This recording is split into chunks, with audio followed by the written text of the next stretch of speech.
Okay, imagine you get to go on a 20-day mission across the United States. Your one and only goal, to get past all the hype and find out what is really happening on the frontier of AI. Well, that's exactly the journey we're about to unpack. The mission statement itself sounds pretty simple. Visit the organizations that are actually working with AI. But this wasn't about theories or reading articles. This was about seeing AI in action from the ground up in the real world. So here's our roadmap. We'll start with the journey itself, then dive into how AI is being used for the public good. After that, we'll see how it's totally rewriting the rules of business and explore that fascinating blurry line between humans and machines. We'll wrap it all up with the great AI debate happening right now. All right, first up, the journey. This was a 20-day sprint, designed not just to see what's new, but to really decode what this AI revolution actually looks and feels like for the people building it. This means we're going inside the labs, the government offices, and those scrappy startups that are literally building our future. It's a real firsthand look at the people and the code that are shaping everything from our city services to, the very definition of what it means to be human. So, where do we even begin? Let's start with AI for the public good, because this journey uncovered some incredible stories of how this tech is being used to tackle some of our biggest societal problems, from a local city hall all the way to saving lives. And let's start with a single, just staggering number, 72,000. That's how many people are experiencing homelessness in just Los Angeles County alone. A visit to the California Policy Lab at UCLA really put this massive challenge front and center. So how in the world do you even begin to tackle a problem that big? Well, the lab is pioneering a pretty incredible solution. They're using machine learning to proactively identify people who are at risk of becoming homeless, trying to prevent it before it even starts. Now that is high-stakes, high-impact AI. But it isn't always about solving these huge, complex problems. A visit to the city of Lebanon, New Hampshire showed a completely different angle. They started simple, like automating city meeting reports and using ChatGPT to write clearer public announcements. It's just a great reminder that making a real-world impact doesn't always have to be some massive, complicated project. Okay, so from the public good to the private sector, AI is completely changing the game here too. We're now in an era with new rules of business, where we're talking about things like data moats, shadow AI, and a new, very high price on trust. During a visit to a startup called Vergent AI, one concept kept coming up: data moats. In the age of AI, a company's unique data isn't just info anymore. It's literally a defensive moat around their castle. It's their most valuable, most defensible asset. The takeaway? The best data wins. Period.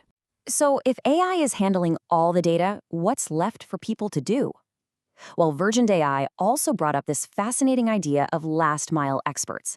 These are the human specialists who do that final, nuanced work that AI, it just can't do yet. It really shines a light on where we fit in an automated future. And as AI gets woven into every part of a business, a whole new market is just booming: governance. Get this. A visit with the startup Trustable revealed that their AI governance platform has an annual license fee of $100,000. This isn't some add-on. This is serious business. So why would any company pay 6 figures a year for a platform like this? Well, they're fighting something called shadow AI. Think about it. It's all the unmonitored use of AI by employees, like your staff using ChatGPT with sensitive company data. It creates these huge risks that these new governance platforms are built to manage. All right, now the journey takes a turn into the truly futuristic. We're landing right on the frontiers of man and machine.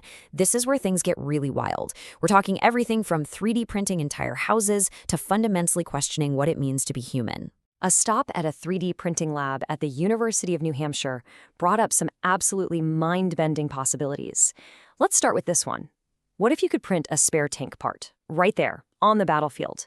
Just think about the implications for military logistics alone.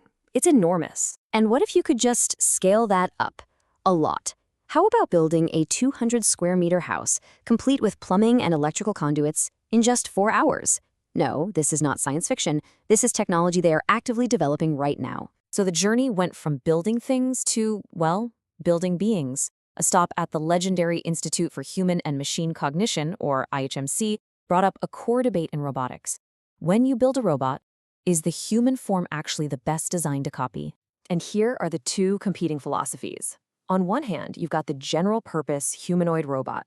The goal there is flexibility, to adapt to our world.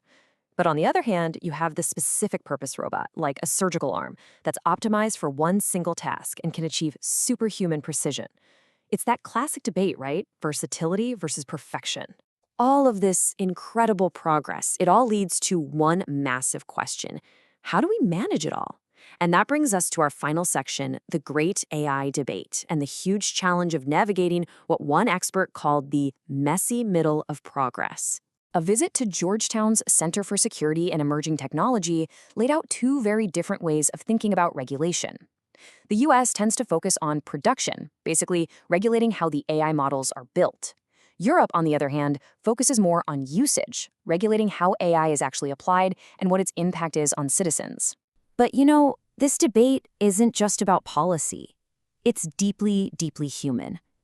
During an AI hearing, a US lawmaker said something that just perfectly captured the core challenge.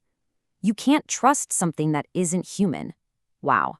That really highlights the profound psychological and political hurdles we're up against. And this all leads to one final concept from the journey that just perfectly sums up where we are right now, the messy middle. It's this transitional era we're living in, where AI's incredible potential is crystal clear, but the rules, the ethics, and our societal structures just haven't caught up yet. And so that leaves us with a really critical question. The US is clearly navigating this messy middle of the AI revolution right now. As the rest of the world watches and follows, what lessons should we all be learning from its successes, its failures, and its debates as we all head into this new frontier together?